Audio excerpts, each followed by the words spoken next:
ಇನ್ನು ಈ ಕುರ್ಚಿ ಫೈಟ್ ವಿಚಾರವಾಗಿ ಇನ್ನೂ ಕೆಲವು ನಾಯಕರು ಹೈಕಮಾಂಡ್ ಹತ್ತ ಬೊಟ್ಟು ಮಾಡ್ತಾ ಇದ್ದಾರೆ.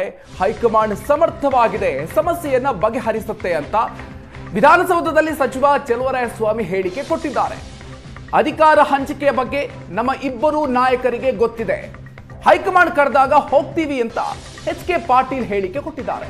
ಶೀಘ್ರವೇ ಸಮಸ್ಯೆ ಬಗೆಹರಿಯುತ್ತೆ ಅಂತ ಲಕ್ಷ್ಮೀ ಹೆಬ್ಬಾಳ್ಕರ್ ಅವರು ಕೂಡ ಹೇಳಿಕೆಯನ್ನು ಕೊಟ್ಟಿದ್ದಾರೆ. ಆಗ್ರಹ ಏನಿಲ್ಲ, ನೀನು ಯಾಕೆ ಆಗ್ರಹ ಅಂತ ನೀವು ಹೇಳೋದಕ್ಕೆ ಇದು ಇಲ್ಲಿ ಗಂಟ ಮುಂದುವರಿಯುತ್ತೆ ಅಂತ ಹೈಕಮಾಂಡ್ ಸಮರ್ಥವಾಗಿದೆ, ತೀರ್ಮಾನ ಮಾಡ್ತಾರೆ ಅಂತ ಹೇಳಿದ್ದೆ. ಆಗ್ರಹ ಅಲ್ಲ ಅದು. ನೀನು ಯಾಕೆ ಹಿಂಗೆ ಹೇಳ್ತೀಯ? ಪದೇ ಪದೇ ಒಂದು ಟ್ವೀಟ್ ಮಾಡಿದ್ದಾರೆ, ಇವತ್ತು ಕೂಡ ಕೊಟ್ಟ ಮಾತು ಅಂತ ನಡೀಬೇಕು ಅಂತ. ಸ್ಪೀಚಲ್ಲಿ ಕೂಡ ಅದೇ ವಿಚಾರ ಹೇಳಿದ್ದಾರೆ. ಏನಾದರೂ ಮಾತು ಕೊಡಲಾಗಿದೆಯಾ? ನನಗೆ ಗೊತ್ತಿಲ್ಲ. ಅದು ಮಾತು ಕೊಟ್ಟಿರೋದು, ತೀರ್ಮಾನ ಮಾಡೋದು ಏನಿದ್ರು ರಾಜ್ಯದಲ್ಲಿ ನಮ್ಮಿಬ್ಬರು ನಾಯಕರು, ರಾಷ್ಟ್ರದಲ್ಲಿ 6 ನಾಯಕರು, ಅದರ ಮಧ್ಯದಲ್ಲೇ ತೀರ್ಮಾನ ಆಗಬೇಕು. ನಾಯಕರು ಹೇಳ್ತಾ ಇಲ್ಲ, ಡಿ.ಕೆ. ಶಿವಕುಮಾರ್ ಬಹಿರಂಗವಾಗಿ ಹೇಳಿದ್ದಾರೆ ನಮ್ಮ 5 ಜನ ನಡುವೆ ನಡೆದಿರೋ. ನೋಡಿ, ಅದು ಏನೇ ಇದ್ದರೂ ನಾನು ನನ್ನೇನು ಕ್ಲಾರಿಫೈ ಮಾಡಿದ್ದೀನಿ. ನಾನು 5 ಜನರ ಒಳಗಡೆ ನಾನು ಇರಲಿಲ್ಲ. ನಾನು ಇದ್ದಿದ್ದು ನಿಮಗೆ ಹೇಳ್ತಾ ಇದ್ದೆ, ನಾನು ಇರಲಿಲ್ಲ ಅದರಲ್ಲಿ. ಅದು ಅವ್ರು 4 ಗೋಡೆಗಳಿಗೆ ಆಗಿದೆ, ಅವ್ರಿಗೆ ಗೊತ್ತಿದೆ, 5 ಜನರಿಗೆ ಗೊತ್ತಿದೆ. ಸ್ವಾಮೀಜಿಗಳು ಎಂಟ್ರಿ ಆಗಿದ್ದಾರೆ ಸರ್, ಡಿ.ಕೆ. ಶಿವಕುಮಾರ್ ಅವರು ಕೊಡಬೇಕು ಅಂತ. See, I don't ask, please, see, I am only MLA and a minister. I am not the High Command. Please, I am not the PCC. Don't ask all these questions to me. You can ask the concerned people, they will know.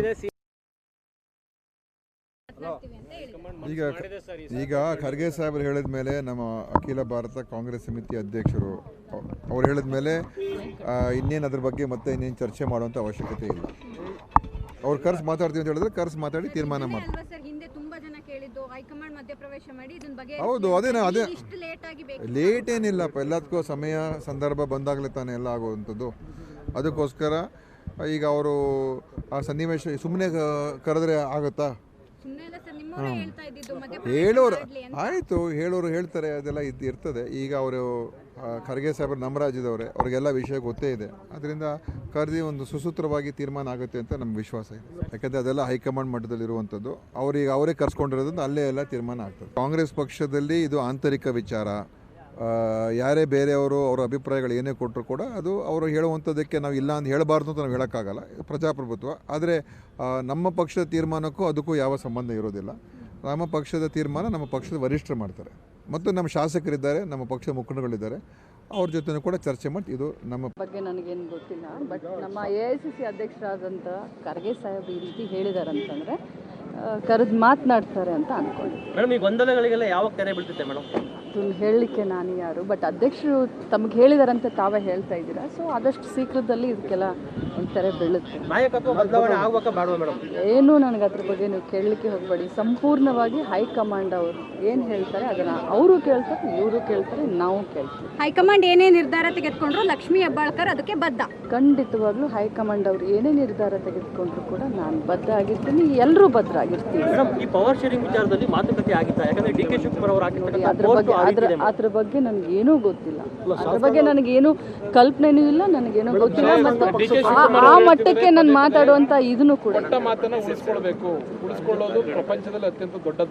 ನೋಡಿ, ತಾವು ಹೇಳ್ತಾ ಇದ್ರ ಅವ್ರ ಪೋಸ್ಟ್ನ ನಾನು ಕೂಡ ಬೆಳಗ್ಗೆ ನೋಡಿದ್ವಿ. But ಈ ಮಾತನ್ನ ತಾವು ಅವ್ರನ್ನ ಕೇಳಿದ್ರೆ ಯಾವ ಸಂದರ್ಭ ಏನು ಅಂತ ಅವ್ರು ಇದಕ್ಕೆ ಕ್ಲಾರಿಟಿ. ನಾವು ಕರೆದು ಮಾತನಾಡ್ತೇವೆ ಅನ್ನೋದು ಅವ್ರು ಕರೆದು ಮಾತಾಡಿದರೆ ಕರೆದಾಗ ಹೋಗ್ತೀವಿ, ಮಾತಾಡ್ತೀವಿ. ಇದೇ ಸ್ಪಷ್ಟತೆಯನ್ನ ಅನೇಕರು ಹಿಂದೆ ಕೇಳಿದ್ದು. ಈಗಾಗುತ್ತೆ.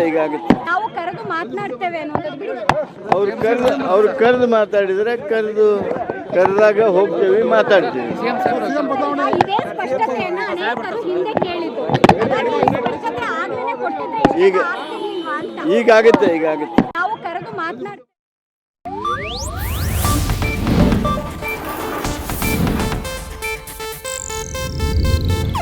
ಇದು ಏಷ್ಯಾನೆಟ್ ನ್ಯೂಸ್ ನೆಟ್ವರ್ಕ್ ಪ್ರಸ್ತುತಿ.